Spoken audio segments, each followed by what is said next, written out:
DPR RI resmi mengesahkan APBN 2026 dengan rencana defisit Rp689,1 triliun.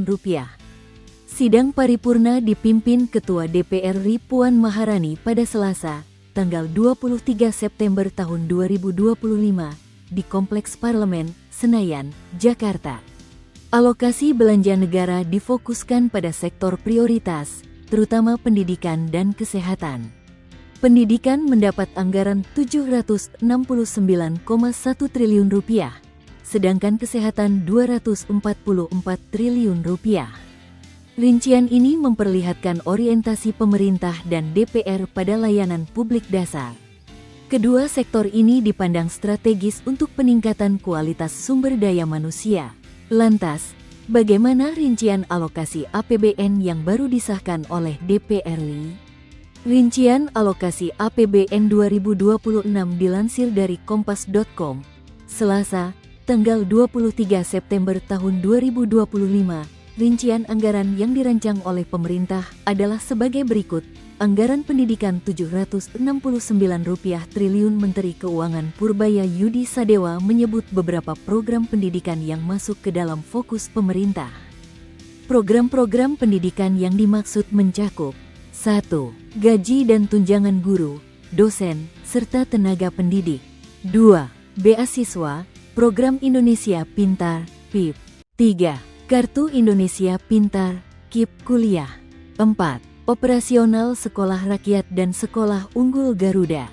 5. Bantuan operasional pendidikan anak usia dini, PAUD. 6. Dukungan perguruan tinggi. Anggaran kesehatan sebesar Rp244 triliun.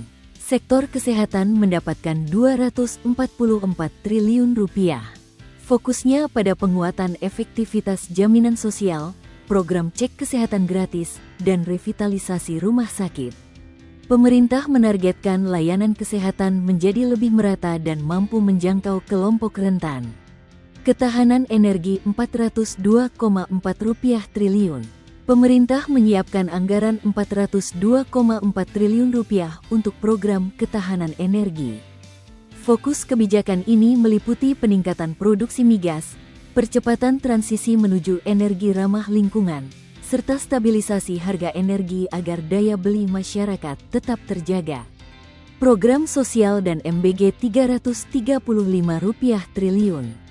Pemerintah juga menyiapkan anggaran perlindungan sosial Rp508,2 triliun dengan penyaluran berbasis data tunggal sosial ekonomi nasional (DTSEN). Sementara itu, program makan bergizi gratis (MBG) dialokasikan Rp335 triliun. Menurut Purbaya, program MBG diarahkan untuk memperbaiki asupan gizi anak sekolah, ibu hamil, dan balita, sekaligus memberi dukungan bagi UMKM agar ekonomi lokal ikut bergerak. Penguatan desa lewat koperasi. Pemerintah juga menekankan penguatan desa dengan membangkitkan koperasi dan mendorong UMKM. Salah satunya melalui rencana pembentukan 80.000 koperasi desa merah putih yang diharapkan mampu menjadi motor ekonomi lokal. Prioritas di sektor pertahanan. Di bidang pertahanan, anggaran APBN 2026 diarahkan pada modernisasi alat utama sistem persenjataan, alutsista, penguatan komando cadangan, Komket, pemberdayaan industri strategis nasional, serta peningkatan kesejahteraan prajurit. Defisit dan postur anggaran negara. APBN 2026 disahkan DPR dengan defisit Rp689,1 triliun atau setara 2,68% dari PDB. Pendapatan negara ditetapkan Rp3.153,6 triliun dengan penerimaan perpajakan Rp2.693,7 triliun, PNBP Rp459,2 triliun, dan hibah Rp660 miliar. Belanja negara mencapai Rp3.842,7 triliun, terdiri dari belanja kementerian, lembaga Rp1.510,6 triliun, belanja non-kementerian Rp1.639,2 triliun, serta transfer ke daerah Rp692,9 triliun.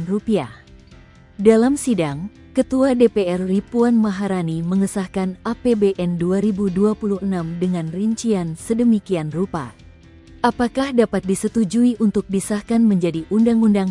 Tanya Puan, dikutip dari kompas.com, Selasa, tanggal 23 September tahun 2025.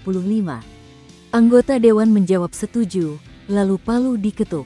Target ekonomi dan indikator baru. Asumsi makro APBN 2026 mencakup pertumbuhan ekonomi 5,4%, inflasi 2,5%, dan kurs Rp16.500 per dolar AS. APBN juga menambahkan 3 indikator kesejahteraan baru, indeks kesejahteraan petani, penciptaan kerja formal, dan GNI per kapita.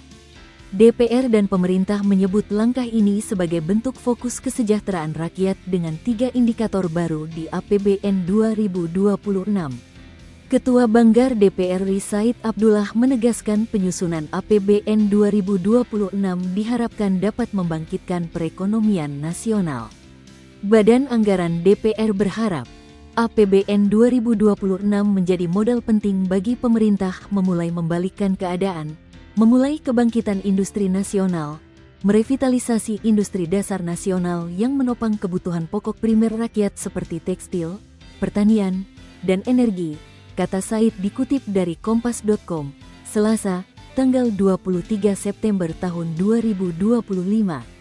APBN sebagai senjata fiskal.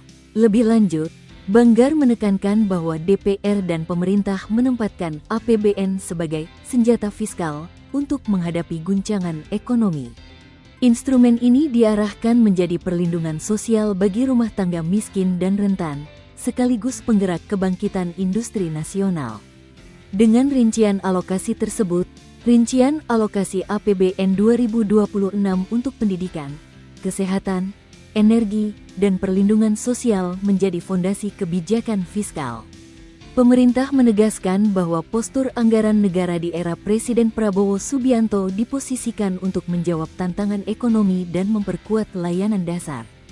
Download Tribun X sekarang, menghadirkan lokal menjadi Indonesia.